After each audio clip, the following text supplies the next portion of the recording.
Oi, galera. Estão me ouvindo?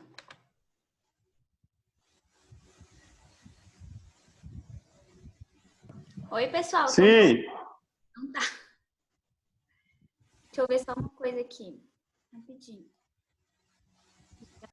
Tá gravando. Beleza. Então tá.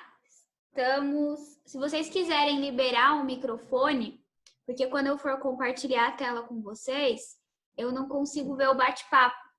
Então, liberem o microfone para vocês tirarem eventuais dúvidas quando eu estiver explicando. Beleza? Fechou? Vamos lá, vou compartilhar a tela com vocês.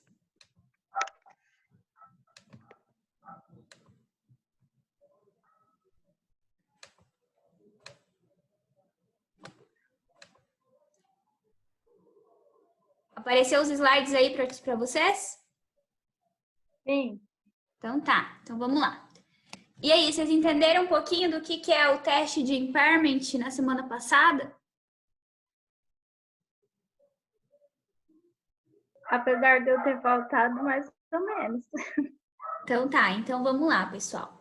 O teste de impairment ou a redução ao valor recuperável de um ativo, ele é aplicado geralmente para bens do ativo imobilizado ou dos ativos intangíveis, tanto bens corpóreos como incorpóreos.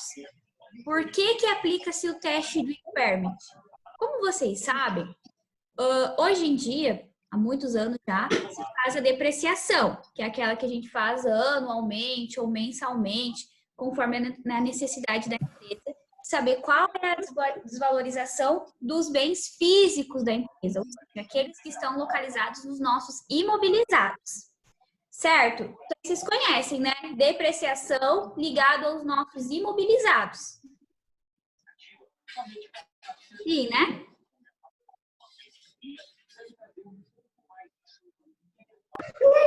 Sim. Bruna, deixa eu ver só uma coisa. Bruna, você não está me ouvindo? Deixa eu só ver aqui uma coisa.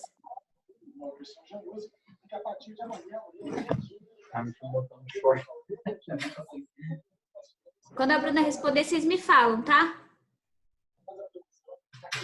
Então, pessoal, aí o teste de impairment, ele veio para o Brasil com a Lei 11.638 de 2007. Ele é regulamentado pelo CPC 01, tá? Então, o que o teste de impairment faz? As empresas que estão obrigadas a testar impairment, ou seja, aplicar o teste de impairment tanto para bens intangíveis como para bens tangíveis. Eu queria fazer até hoje, mas eu não vou me meter não, tá? E daí Quem está falando comigo? Se você acha necessário, você coloca em minha Gente! hipótese. E daí depois da chamada, você vai e pode ensinar para as pessoas. Alguma coisa... Érica! Nada, você tá ouvindo? Agora eu tô. Ah, então tá. Beleza, vamos lá então. Posso continuar? Tá todo mundo entendendo? Então, o impairment, pessoal, o teste do impairment, ele iniciou em 2007 com a Lei 11.638. Quem está obrigado a fazer o teste de impairment são companhias, ou seja, empresas SA, tanto de capital aberto como capital fechado. Elas precisam testar o impairment, ou seja, calcular se há valor recuperável de ativos uma vez ao ano para bens tangíveis e bens intangíveis. O que o teste de impairment faz? A depreciação, ela é regida por regulamentação da Receita Federal. Eles falam assim, bens do imobilizado, alguns depreciam em 20 anos, outros em 10 anos. E daí, assim, nós fazemos o cálculo da depreciação. Porém, o cálculo da depreciação, ele é um cálculo engessado. Quem dita essas regras para nós é o governo, é a regulamentação do governo. Então, às vezes, a depreciação, ela não condiz realmente com o valor do bem. Então, as companhias, elas precisam deixar o ativo mais próximo do que realmente é a empresa. Ele precisa realmente transparecer o quanto a empresa tem de bens, o quanto ela tem realmente de ativos. Por quê? Porque trata-se de uma empresa, uma companhia de capital aberto. Então, vamos supor lá que a empresa tem um ativo imobilizado nas contábeis dela de 3 milhões de reais. Mas, caso eles fossem vender aqueles ativos imobilizados, eles ganhariam só apenas 1 milhão de reais, por exemplo. Então, nós estamos falando de uma empresa que pessoas como nós, investidores, utilizam para as demonstrações contábeis para resolver se vão investir naquelas empresas ou não. Então, o que não pode acontecer? Não pode acontecer que no ativo apareça que eles têm um bem que vala, por exemplo, 300 mil, e ele realmente vala só 150 perante a sociedade, perante o mercado. Vocês estão entendendo isso? Falem comigo. Sim. Então tá, vou continuar. Então, o teste de impairment ele vem realmente para isso, para fazer com que vai lá, registra os imobilizados ou os intangíveis dela, faz a depreciação ou a amortização desses bens e depois ela analisa por meio de 2 critérios, que é o valor justo líquido de vendas, de despesa de vendas e o valor em uso, e verifica se, por exemplo, eu fosse vender esse bem hoje no mercado, ele valeria aquilo que está na minha demonstração contábil apenas depreciado, ou ele vale a mais, ou ele vale a menos. Se lá no valor contábil que está na minha demonstração contábil, lá no meu ativo, o bem valer 500 mil, e se eu for vender esse bem para fora, para o mercado, eles quiserem pagar só 300 mil, isso significa que eu tenho um valor ali na minha demonstração contábil que não reflete realmente o que ele vale. É um valor que ele está a mais, ele está supervalorizado na minha demonstração contábil. E como se trata especialmente de companhias de SAs, empresas de capital aberto, que são aquelas que as pessoas negociam na bolsa de valores, aí então tem que fazer o teste de impairment. Tem que reduzir o valor recuperável de ativos. Tranquilo? Vamos continuar. Tranquilo, pode continuar. Então tá, pessoal. Então vamos lá, ó. Deixa eu só ver aqui no meu bate-papo. Então vamos lá. Os itens, então, como eu falei, que tem que testar o teste de impairment são os bens imobilizados, que são aqueles que a gente está acostumado de ver. Máquinas, utensílios, caminhões, carros, veículos, enfim, de modo geral. E também os bens intangíveis. O que são os intangíveis? Os intangíveis são marcas, patentes, desenvolvimento, pesquisa e desenvolvimento. Então, analisar se esses bens, intangíveis, eles ainda têm o mesmo valor ou se já caiu o valor deles de mercado. Então, são esses 2 tipos de bens, intangíveis e imobilizados, que precisam ser testados o impairment anualmente.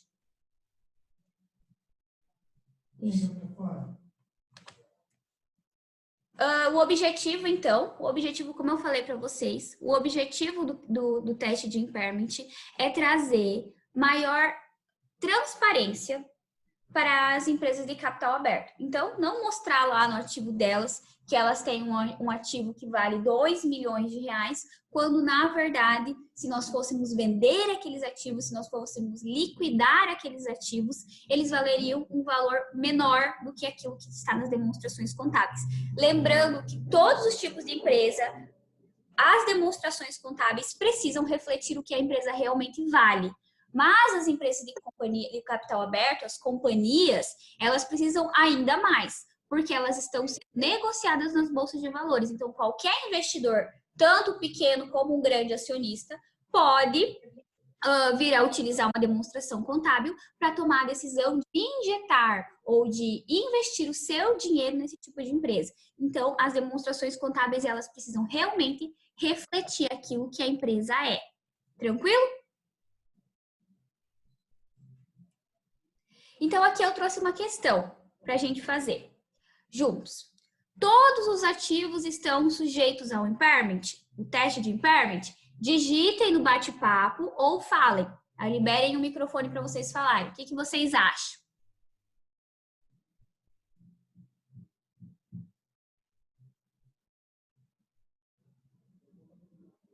Eu não sei não, hein?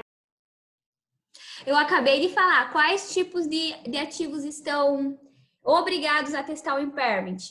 São os imobilizados e os bens intangíveis. Então, são esses dois tipos de ativos, imobilizados e intangíveis, que estão obrigados. Isso aí, Ellison, parabéns. Parabéns, Bruna. São somente os bens intangíveis e imobilizados que precisam testar o impairment. Os outros demais, caixa, banco, aplicação em renda fixa, de curto prazo, isso não precisa testar impairment, pessoal. Então, aí, bens que estão localizados no nosso ativo circulante, não precisa fazer teste de impairment. Só precisa testar impairment para imobilizados intangíveis. Porque, que nem eu falei para vocês antes, quando a gente tem um imobilizado, às vezes a gente tem um imobilizado lá na nossa empresa, por exemplo, um caminhão que eu uso para fazer frete das minhas vendas, ou buscar matéria-prima para ficar mais em conta. Eu tenho aquele caminhão há muito tempo, caminhão lá de 1980 na minha empresa. Lá na minha empresa, aquele caminhão está registrado com o valor de 20 mil. Porém, se eu fosse vender ele hoje, ele valeria só 18 mil. Então, o valor do meu ativo está desfalcado em 2 mil reais. Então, são esses tipos de bens, esse tipo de bem que desvaloriza, se torna obsoleto, ou que, por exemplo, máquinas, móveis, computadores, software, isso são coisas que nós compramos, adquirimos na nossa empresa algumas vezes, né? Por exemplo, eu vou comprar um veículo hoje, eu vou comprar provavelmente outro daqui 5 anos, porque são utilitários, de dia a dia, eu não preciso ter um veículo novo para utilizar para prestar determinados serviços na minha empresa. Então, o que acontece? Esse tipo de bem, computador, imóveis, veículos, são tipos de bens que todo dia, todo ano, todo mês, as empresas estão lançando novos veículos, software mais atualizados, computadores mais atuais, com mais inovação. Então, esses bens, eles perdem o valor logo. Então, a gente compra uma coisa nova hoje, amanhã já tem outra geração. Por isso que tem que testar o impairment em companhias de capital aberto. Além da gente fazer a depreciação, a gente testa o impairment, porque a depreciação, como eu falei para vocês antes, ela é engessada. Por exemplo, móveis e utensílios deprecia durante 10 anos. 20%, vamos dizer assim. Então, é engessado. Às vezes, aquele meu bem, ele vale mais para mim. Ou ele vale mais se eu for vender ele no mercado. Ou ele vale bem menos, porque é um móvel que já não, hoje em dia, valeria uma outra pessoa mandar fazer aquele móvel do que aquele valor que eu tenho no meu ativo. Então, o que é isso? As empresas de capital aberto, elas não podem se dar o luxo de seguir uma legislação engessada. Elas precisam realmente pegar aquilo que elas têm, o valor contábil dela depreciado, e visualizar, olhar aquele bem intangíveis dela e aqueles imobilizados e verificar se realmente para o mercado, se ela fosse liquidar aqueles bens, vender aqueles bens, realmente valeria aquele preço, para que o ativo dela não seja maior do que ele realmente é. Então, como que eu sei se o meu ativo vale mesmo aquilo? A partir do momento que eu vou falar para vocês que eu vou vender aquilo ali para o mercado. O mercado está disposto a pagar esse valor da contabilidade, que eu tenho na minha contabilidade, ou ele está pagando um valor menor? Ou ele não paga o valor? Então, é nesse sentido. Vocês estão entendendo? Falem para mim. Falem e digitem no bate-papo, quem não quer falar. Sim. Então, tá. Vou passar para a próxima. Então, eu coloquei ali, ó. O que é redução ao valor recuperável de um ativo? Então, a gente vai ter a redução ao valor recuperável de um ativo quando o nosso valor contábil, ou seja, quando o valor da máquina, quando eu comprei, depreciado, for superior ao meu valor em uso ou ao meu valor de venda. Então, são dois critérios que eu preciso analisar. Os dois critérios têm que ser maior do que o meu valor, menor, desculpa, do que o meu valor do contábil. Então, o que é o valor em uso? O valor de venda, o valor justo, vocês já entenderam o que é? O valor justo é o seguinte: eu pego aquele bem e ofereço no mercado.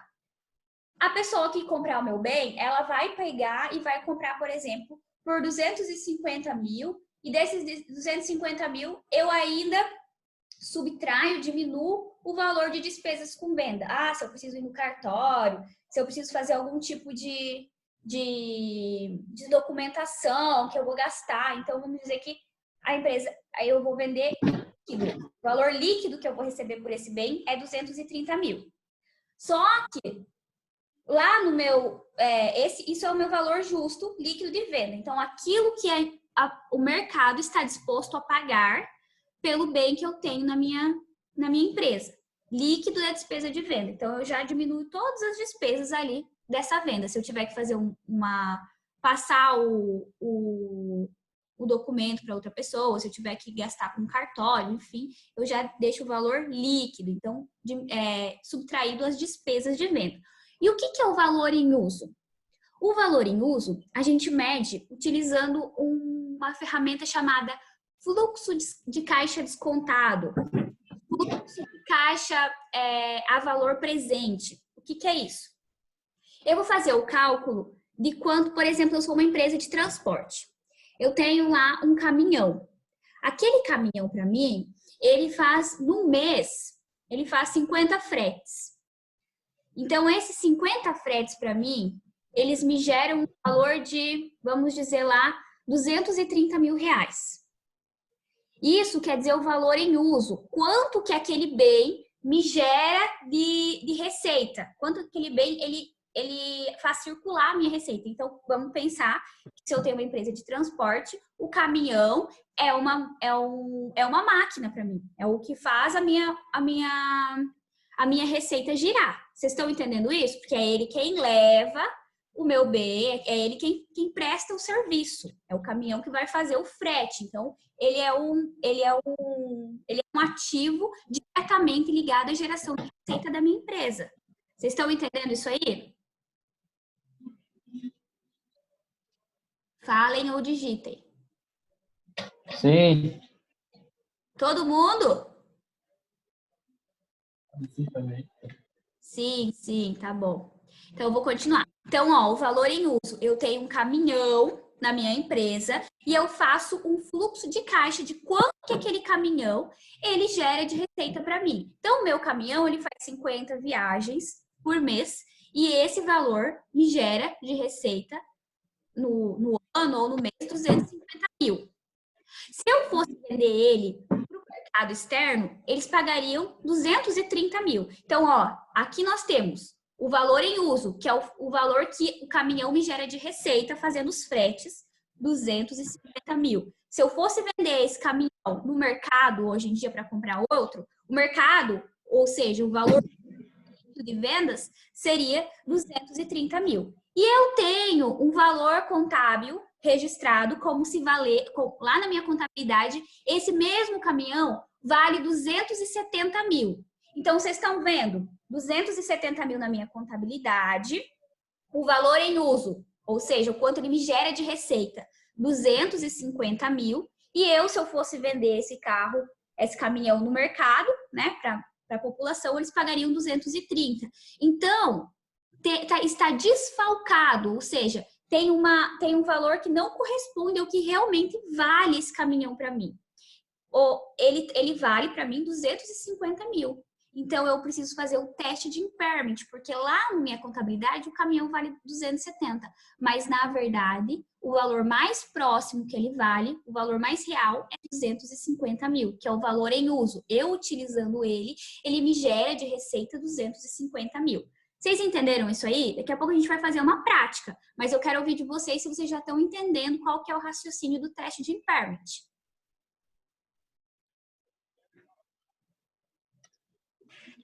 Tá, professora Welles. Viu? É o seguinte, eu não consegui entender porque cortou o áudio. Poderia repetir, por favor? Sim, então vamos lá. O valor em uso é o seguinte. Ó, eu tenho uma empresa de transporte e eu tenho caminhões que trabalham, que fazem o frete. Então, o caminhão, ele está diretamente ligado à geração de receita da empresa. Porque é ele quem vai fretar, é ele quem vai levar as mercadorias de um lugar para o outro. Certo? Compreenderam isso aí? Falem para mim.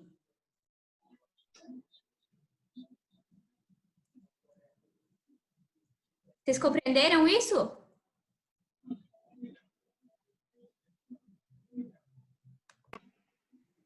Estamos compreendendo, pode seguir. Então tá, alguém perguntou ali, é igual o fluxo de caixa futuro? Isso aí, é igual o fluxo de caixa futuro, bem isso. Então assim, ó, o caminhão, ele me gera, aí eu vou fazer assim, um fluxo de caixa futuro. Quanto que esse caminhão me gera de caixa? Quanto esse caminhão me gera de receita? Aí eu vou falar assim, ó, esse caminhão durante um ano, ele faz 50 viagens, ou durante um mês, depende de como eu vou querer fazer o meu fluxo de caixa. Vamos usar ano, tá? Durante um ano, ele faz 50 viagens para mim, e isso me gera 250 mil reais de receita. Então, o meu valor em uso com aquele caminhão, eu utilizando aquele caminhão para gerar a minha receita, ele me dá um valor de 250 mil reais anual de receita, certo? Vocês entenderam isso aí? Isso é o valor em uso, ou seja, eu utilizando bem, quanto ele me gera de receita. Compreenderam?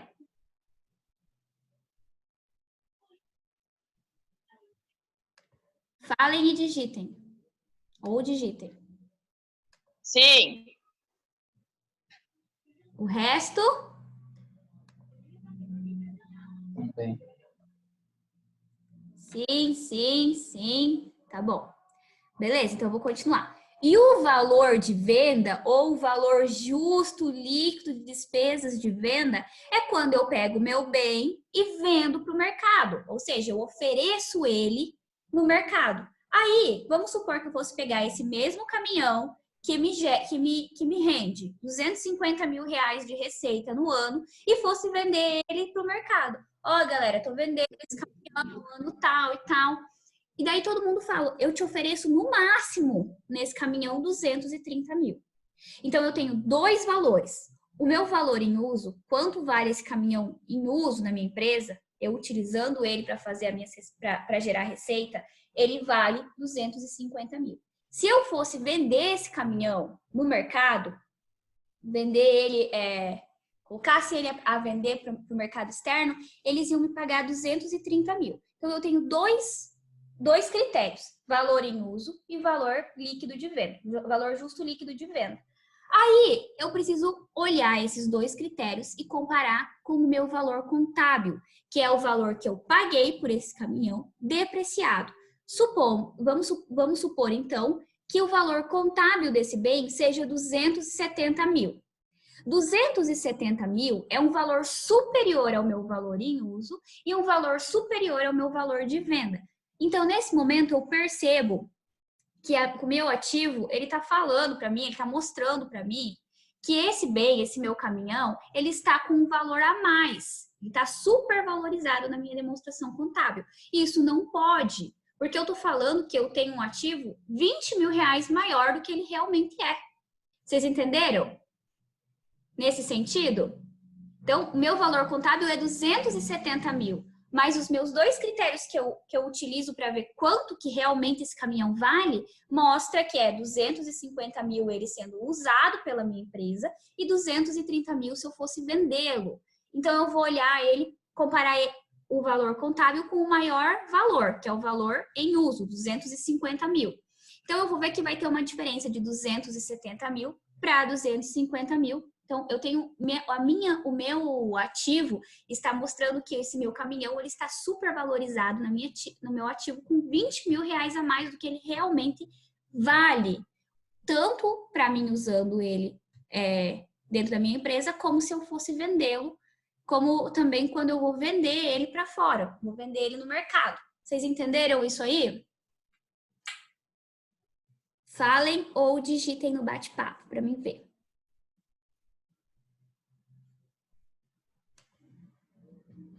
Sim, quem mais? Tudo anotado, ótimo.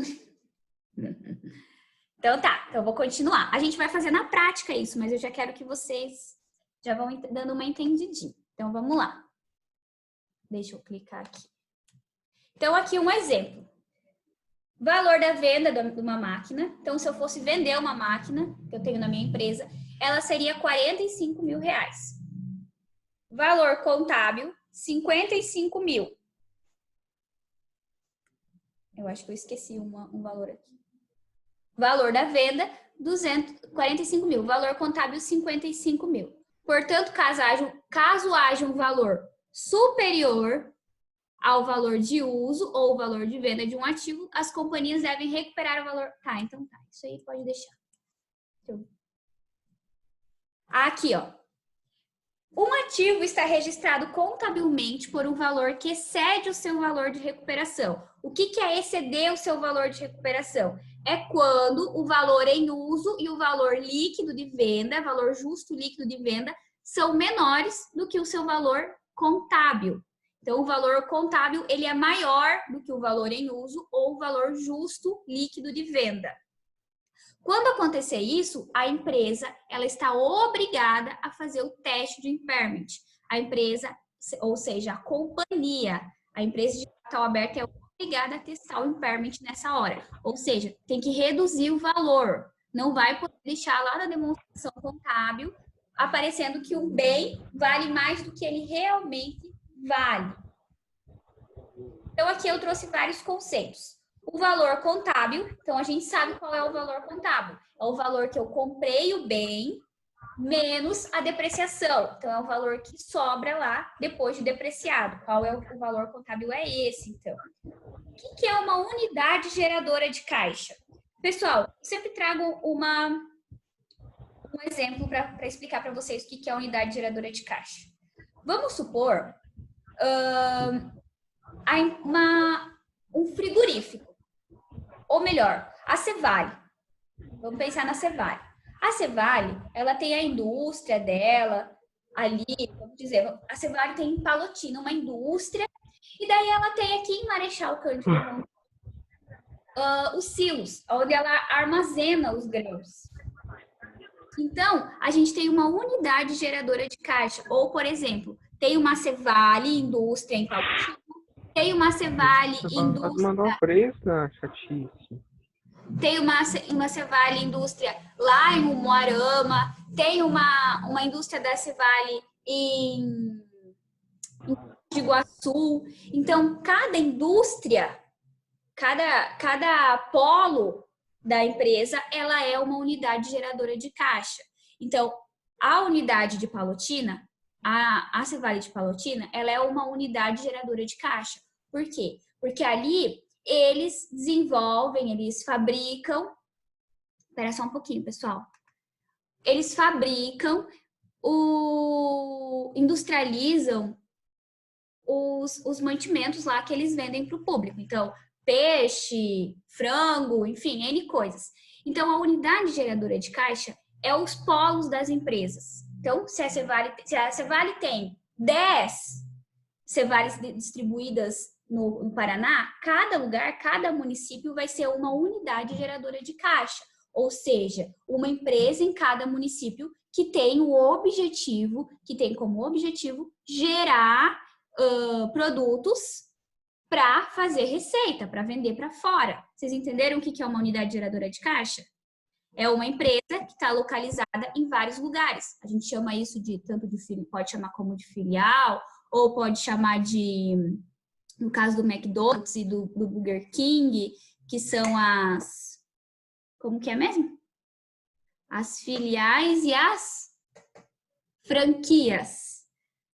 Então, vamos supor lá, a Cevale tem uma filial em Palotina, outra em Marechal, outra lá em Foz. Então, cada indústria localizada em cada cidade, ela tem como objetivo gerar lucro, gerar receita. Então, cada uma dessas unidades geradoras de caixa precisam ser testadas. Cada indústria, cada setor da indústria precisa ser testado o impairment, tá bom?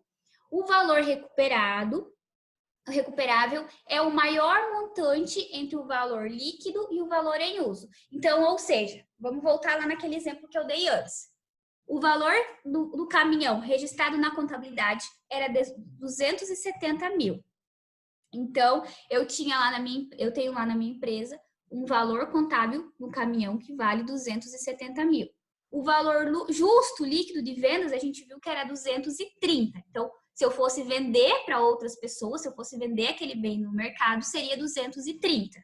E o valor em uso, quanto aquele bem me gera de receitas dentro da minha empresa, eu trabalhando com aquele bem, era 250 mil. Então, o maior valor entre os dois critérios é o valor em uso.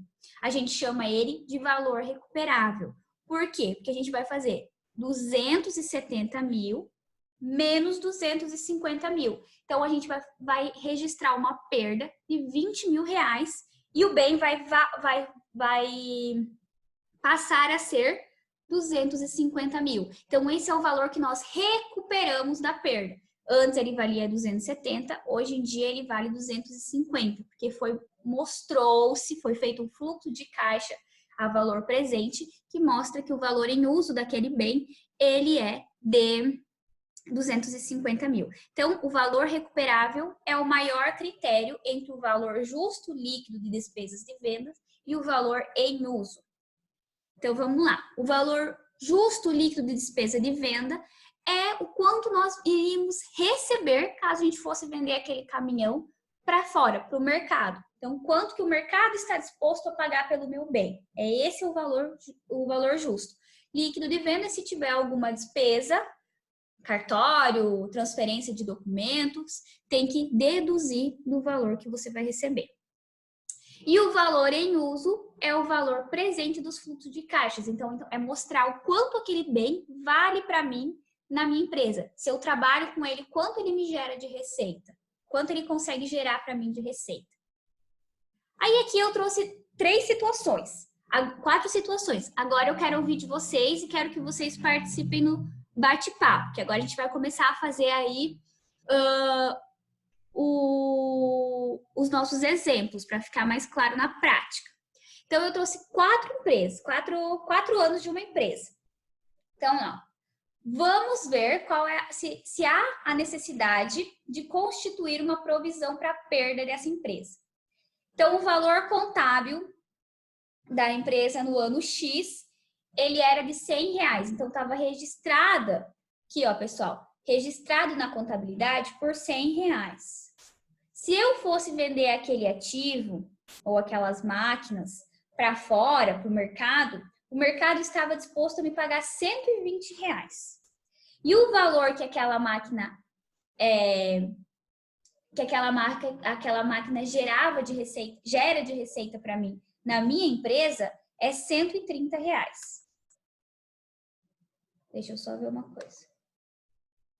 É R$130. Então, aqui, no ano X1, tem a necessidade, se eu comparar o valor contábil com o valor justo líquido de vendas e o valor em uso, eu tenho a necessidade de fazer o impairment, o teste de impairment? Não. Não. Por que não?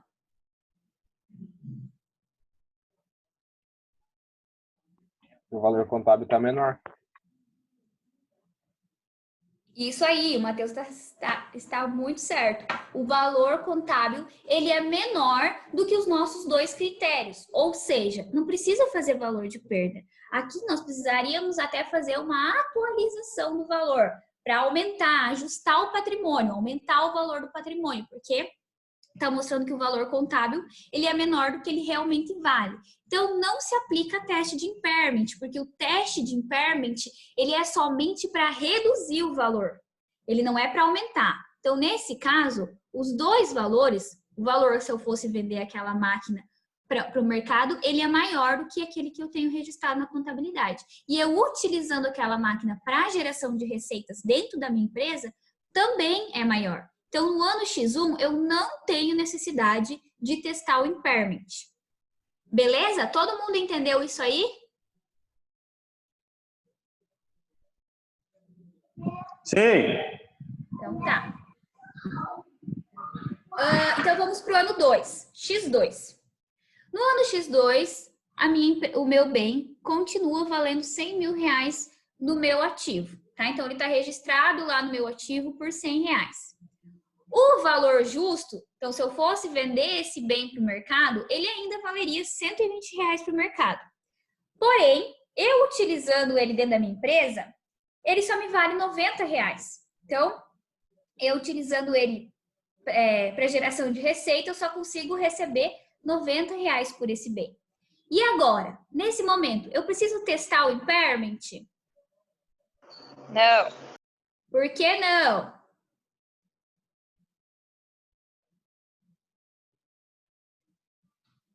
Por que eu não preciso testar o meu impairment no ano X2, se o valor em uso ele é menor do que o valor registrado na minha contabilidade?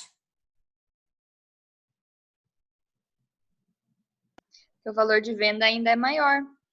Exatamente. Então, aqui, pessoal, dica primordial, regra, para eu testar o impairment, os meus dois critérios precisam estar menor do que o meu valor registrado na contabilidade. Então, se o valor em uso é menor e o valor justo é maior, eu não preciso testar o impairment.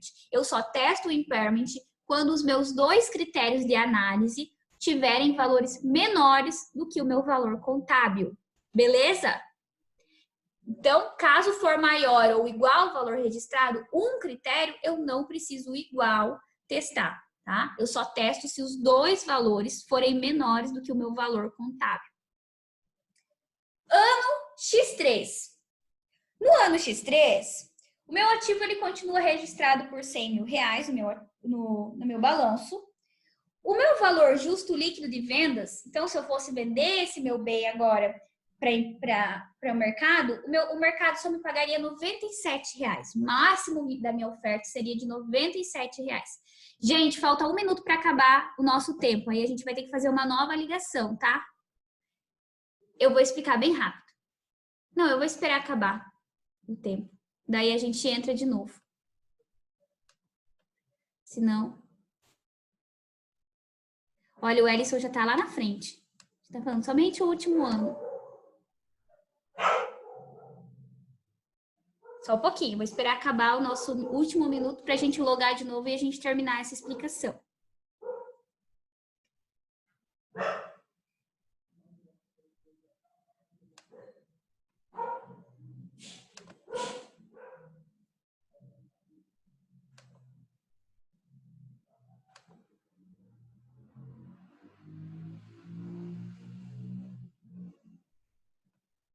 Nossa, que 1 minuto eterno. Tá, eu vou continuar aqui. Quando acabar, acabou. Galera, então, e daí agora? Se eu fosse